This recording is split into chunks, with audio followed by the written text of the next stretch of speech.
as you can see, Goku is back. So it's not necessarily crazy time, but it's not exactly fun time either. The level of energy that I had for the Warriors has been zapped after they lost to the Spurs. Obviously, if you saw my last video, you know exactly why that happened. And I just saw the Clippers take care of business against the Sacramento Kings. It was a 1-point victory actually. And every team that needed to take care of business took care of business. With that said, the Warriors are currently sitting in the 6th seed, but they have one final game coming up against the Clippers, and the Warriors have beaten the Clippers just one time in the last 2 seasons. They are 1-6 against the Clippers over the last couple of seasons, including 0-3 this season. Meanwhile, the Clippers have won 7 straight games. Not looking good, Bob. So in this video, we're going to discuss what the Warriors need to do going into that Clippers game and what adjustments they have to make to ensure that they end up in the playoffs and not the play-in. They basically have to treat the next game like a play-in game so that they don't end up in a play-in situation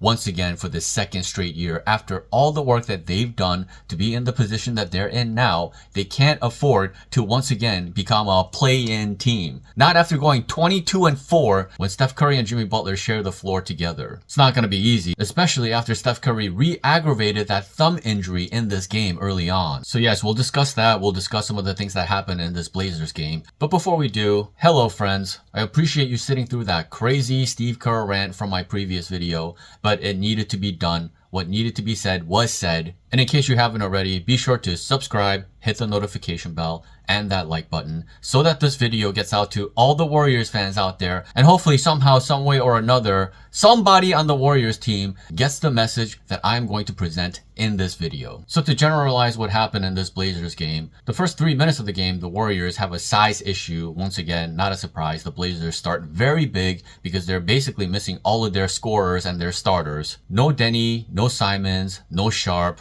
no Scoot Henderson. They don't have any of their scorers, and they're just relying on an all-big lineup. And actually, they do a pretty good job against the smaller Warriors. The Warriors scored 2 points in the first 3 minutes of the game, and they scored 6 points in the first 5 minutes of the game. And if they do stuff like that, and they can't get it going because they're too small, nobody can get to the rim, there's no screening, no size, no defensive versatility, no nothing. And if they start a game against the Clippers the way they did against the Blazers tonight, this final game is about to be really miserable. Having said that, the first 2 guys off their bench, once again, Jonathan Kuminga and Buddy Hield. Fair play to them, at least in that first quarter, they did a nice job. Jonathan Kuminga did his job from a rebounding standpoint. He grabbed 4 rebounds in that first quarter, and Buddy Hield hit 3 threes. And those 2 guys ended up being a +10 in that first quarter. The issue with these guys ultimately comes down to consistency. If Buddy Hield is hitting his shots, it's a different game for him. If he's not hitting his shots, he's kinda useless. Jonathan Kuminga, defensively, one quarter he'll be there. The next quarter, he won't be there. These are the kinds of things that cannot happen for players that are on a team that is trying to contend. And with GP2 back in the fold in this game, along with Quinton Post, Guy Santos once again was nowhere to be found. They are prioritizing Jonathan Kuminga over Guy Santos, and they are experimenting essentially because all the metrics at this point, the season's over, guys. So all the metrics that you take a look at, it shows you that Jonathan Kuminga is ultimately a negative next to Jimmy Butler. He's basically a negative next to everybody except for like 4 key guys on this team: Steph Curry, Kevon Looney, Draymond, and GP2. And you know what it means if Jonathan Kuminga is playing over Guy Santos. That means he's playing the power forward position, and he just has little to no help defensive ability. He doesn't help. It just feels like he doesn't even think about the possibility that he needs to be a help defender. We're too busy right now trying to get Jonathan Kuminga to be consistent from a one-on-one standpoint and just doing his job, covering his own man. And the energy to do that also just comes and goes. Some games he's there, some games he's not. And oftentimes it's just inconsistent throughout the course of an entire game. You know, there was one play in that first half where he's the help man and he was right there where the guy was going to the rim, and he just kind of ducks out of the way instead of trying to contest that shot. And that's the kind of lackadaisical effort from him from a defensive help standpoint, that complete and utter lack of versatility or the desire to try to get a stop one way or another. That makes him a non-viable piece going into the playoffs. He should not be in front of Guy Santos in the rotation, not for this team. Yeah, for the great 4 rebounds that he had in that first quarter, he would go on to grab just 1 more rebound for the remainder center of this game. And offensively, he was all over the map once again. Steph Curry is on the floor, and he's going through a bunch of ISO possessions that are not successful. And in the second half, in that third quarter, Jonathan Kuminga and Buddy Hield once again are the first two guys off the bench. And that just is not a viable lineup. You think about that lineup where they initially make that switch, and it's Steph Curry, Buddy Hield, Jonathan Kuminga, Moses Moody, and Draymond Green. What are we talking about? That is such an unserious lineup. And then eventually Steve will replace the other starters and Kevon Looney and GP2 will come into the picture. If the Warriors continue to play this experimental game going into this Clippers game and prioritize Jonathan Kuminga over Guy Santos, there's a very high probable chance that they're going to end up losing that game. And if they prioritize this stupid small lineup that they're going to be using instead of going to a bigger lineup, which is the one thing that they should have actually experimented with, because all the metrics tell you that the Warriors and the best version of themselves have bigger lineups in there. And it has to be specific as well. It cannot be Quinton Post starting the game. And if they do that, they're also going to run into trouble. It's got to be Kevon Looney at this point. It's not going to be Trace because he's just been out of the rotation. So it makes no sense to do that. It's going to be very difficult for Draymond to be on Zubac from the jump. Draymond cannot guard Zubac in the paint, and he cannot box him out either. There's just too much of a size difference there. And that's just not the kind of gamble that you take to start a game. It sets no defensive tone for the Warriors whatsoever. But I have a feeling that that's exactly what's going to happen. And regarding Steph Curry, there's good news and there's bad news. The bad news, of course, is that he ended up injuring his finger again. He had to go back to the locker room. There were some concerns there. Luckily, he came back. That's the good news. But he had his thumb wrapped. And that's the last thing that we needed to see with the Warriors playing their final game against the Clippers and trying to get into the playoffs. To top it off in that second half, Toumani Camara, for some reason, is nowhere near Steph Curry as Steph Curry is wide open to take a three-point shot. And then he just lunges out of nowhere and just has to make contact with Steph Curry's thumb as he releases the shot. Come on, man. Your team is done. What are you doing, man? But like I said, Quinton Post returned for this game and he got reinserted back into that Jimmy Butler-centric lineup, and they got off to a good start in that second quarter. They got off to a 9-4 lead. And at least from a scoring standpoint, Post made some impact in this one. 3 of 7 shooting from the field, 10 points. I am very concerned about his overall viability for the play-in, playoffs, whatever. Because I'm telling you, the physicality is about to reach a whole other level that Quinton Post is going to be completely foreign to. And we know the one thing that is missing in his game is strength and being able to hold ground. What an absolute and utter shame that Trace played the game that he had against the Suns, and then he just did not get an opportunity against the Spurs. We had an opportunity to see what the Warriors would look like with a different iteration at the center spot with Trayce Jackson-Davis next to Jimmy Butler and Draymond Green. Because when Post inevitably struggles in the playoffs, what are you gonna do? What are you gonna go to next? That's what the Warriors needed to prepare for, and the perfect opportunity was given to Steve Kerr, and he just decided to pass on it. And they're still playing politics. It's just completely unserious. And if you're going to be unserious, then the Warriors are not going to do a whole lot this season. And let me just add something to what Kuminga did in the first half of the game versus what he did in the second half of the game. In the first half of the game, offensively, he really didn't do a whole lot. But he had 4 rebounds, a block, and was generally reliable from a perimeter defensive standpoint. And so when he plays like that, it makes the Warriors look very different. Because you're taking care of the most fundamentally important things for this team above your own personal scoring and stuff like this. So even though Kuminga may not have been efficient from a scoring standpoint, because he did his job from a defending standpoint, from a rebounding standpoint,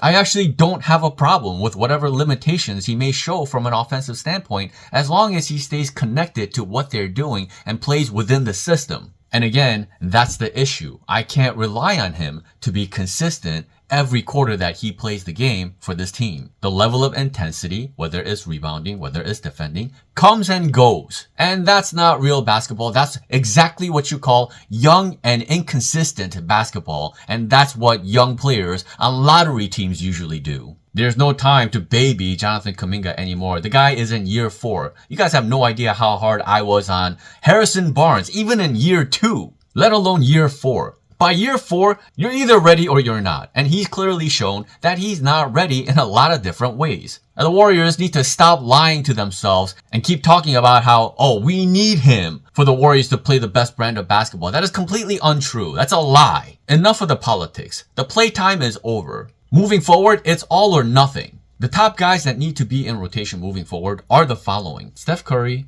Jimmy Butler, Draymond Green, Kevon Looney, and let's say Potts. Then you got GP2, Santos, Moody, and eventually this team is going to find out Trace needs to be in there and spot minutes for Buddy Hield and spot minutes for Jonathan Kuminga. And people think that it's not going to be that important for Jonathan Kuminga to play, 20 minutes moving forward? 20 minutes, that's almost half the game. So if he's inconsistent for 20 minutes, for half the game, that's going to reflect in the overall score, especially against the best teams in the league. There's no time to screw around and play a bunch of inconsistent basketball for the sake of this one single individual who doesn't really fit this team. Having said that, we got a glimpse of Jimmy Butler in playoff mode in this game. He was very aggressive, especially in that second half, especially in that fourth quarter. The Warriors are trying to hold the Blazers off so that Steph Curry hopefully doesn't need to play any fourth quarter minutes. And Jimmy Butler was actually responsible for the first 12 points the Warriors scored. He scored 9 points and gave up an assist to Quinton Post, who hit a 3-point shot.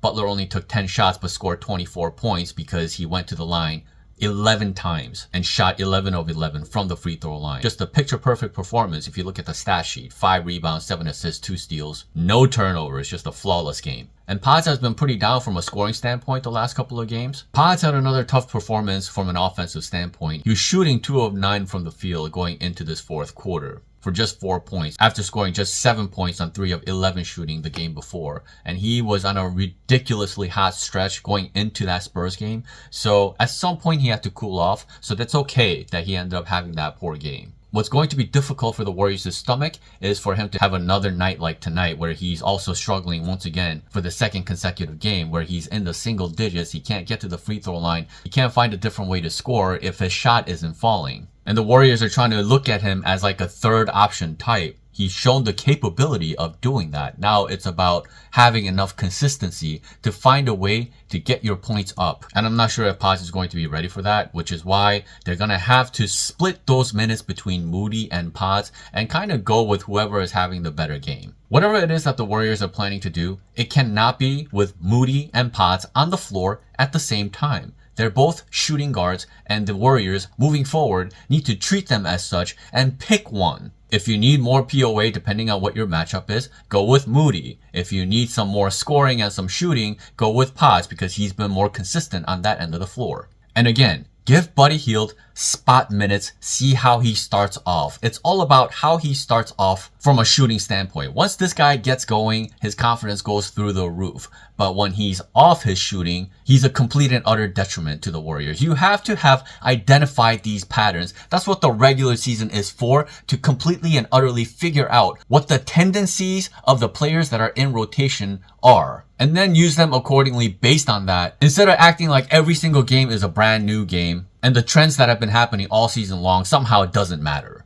It's scouting ability of your own team. You either have that or you don't. And at this point, you have to pray that the Warriors do. So for me, the ideal path for the Warriors moving forward, maybe to go with a starting lineup of Steph Curry, Potts, Butler, Draymond, and Looney, set a tone defensively with a bigger unit, be able to grab rebounds, complete defensive rotations, make it difficult for the Clippers starters to get going, and then start getting into your sets and rotations, get into your Steph Curry-centric lineups, get into your Jimmy Butler-centric lineups. And to maximize those lineups, none of them really include Jonathan Kuminga. So Guy Santos has to be the first one to come off the bench alongside a guy like GP2. As for Draymond Green at the center spot, keep that to a minimum and limit that to spot minutes if the Warriors need to play a different style of basketball. That should no longer be the go-to for the Warriors to start a game and then to end a bunch of quarters. At most, try doing that to end the second quarter and the fourth quarter. And if you're going to do it, make sure that there's a bare minimum size of Guy Santos, Jimmy Butler, and Draymond. There is no iteration of the Warriors going small and being viable unless Guy Santos is the third forward. It's not going to be good enough with Moses Moody in there. It's not going to be good enough with Jonathan Kuminga in there. And it for sure as hell is not going to be good enough with Buddy Hield in there at small forward. Because when the Warriors go small, it's all about switchability. How switchable are you from that forward spot? Sometimes the small forward and the power forward are interchanged in transition defense. So that means sometimes a small forward is going to end up on a bigger guy or a power forward, rarely a center,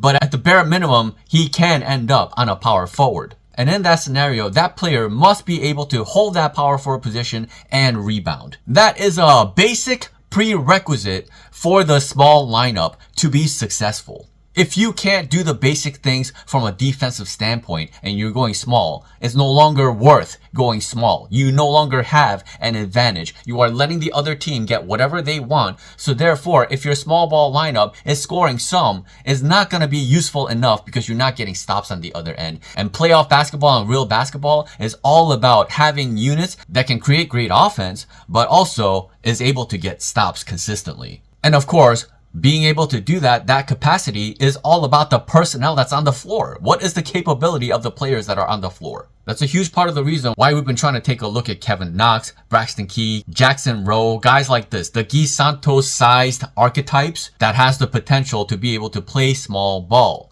That is in case a guy like Jonathan Kuminga is not going to be good enough come playoffs. And that is just in case in certain matchups, even Guy Santos might not be good enough. That's why you need that extra insurance veteran piece that is going to be able to play that role if the Warriors run into trouble with their younger guys. Guy Santos, as much as I talk him up, at the end of the day, is still 22 years old and he does have some holes in his game. It's just that he's the best option that they have on this roster if they want to play that small ball. The Warriors need to realize it is a very difficult job for Draymond to hold up at the center spot while protecting a bunch of small guys, and then one of them is a forward who can't do his job as a forward. Bare minimum, all the forwards have to be interchangeable and do a lot of different things for those small iterations to be successful. You look at all the small iterations of the past, the successful ones, there's 3 of them. There's Harrison Barnes, Iguodala, and Draymond Green. Think about the size, switchability, their defensive abilities, rebounding abilities. There's a lot of switchability there. And then add a prime Klay Thompson, 6'7", 230-pound guy at the shooting guard spot. Now you see all kinds of switchability. That's what made them so formidable. And then with Kevin Durant, a 6'11" guy, needless to say, Iguodala, KD, Draymond, you have a lot there. And then the last iteration was with Otto Porter Jr. in there. It was Draymond, Otto Porter Jr., and Andrew Wiggins. A lot of size, a lot of defensive versatility, veteranness out of Otto Porter Jr. His ability to rebound was absolutely huge. That's what made those small iterations work. And again, unfortunately for the Warriors now, it's Jimmy Butler at that power forward spot next to Draymond. And to complete that, you need a definitive forward who's going to need a lot of versatility when it comes to the defensive end of the floor. And then whatever offense they can add, whatever fundamentals that they can add to the equation, that's what you hope to get out of that third forward. GP2, as good as he is not good enough for the Warriors to close with him at small forward. He needs to be at shooting guard to maximize the small lineup ability. Now you're properly sized and you have a dog at shooting guard. If you do GP2 at the small forward spot, he doesn't have the same rotational ability from a help standpoint in terms of rebounding or contesting a shot at the rim. And those are the ultra important things that you got to put next to Steph Curry. It's got to be Steph Curry and a bunch of defenders, especially to close the game. This is non-compromisable. You can't have holes in your small lineup. That's what the failures of the earlier part of this season and last season and dating back to the playoffs against the Lakers and the Kings was all about. Steve Kerr electing to close games with a bunch of 3-guard lineups. No POA, no defense, no rebounding. Andrew Wiggins at power forward. What are we talking about? Steve Kerr essentially still hasn't fully identified what positions his own players are eligible to play and what positions they're not eligible to play. He literally just showed it against the Spurs.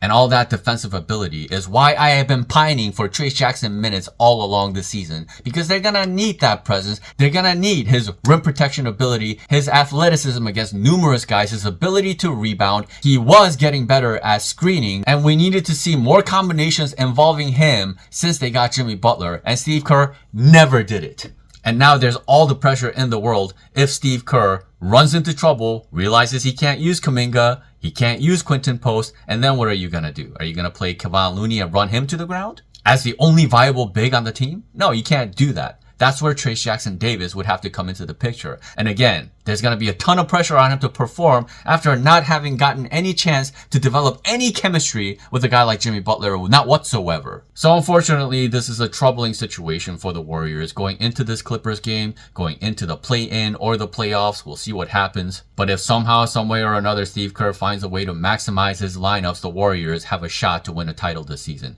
If he continues to go with this nonsensical stuff that he's been doing over the last few games, especially in that Spurs game, And even in this Blazers game, some of the stuff that he was doing is not going to fly against a team like the Clippers. I've said my piece. We'll see what happens. Thank you so much for watching. Hold your breath because there's one game left on the season and a lot is on the line. Until next time.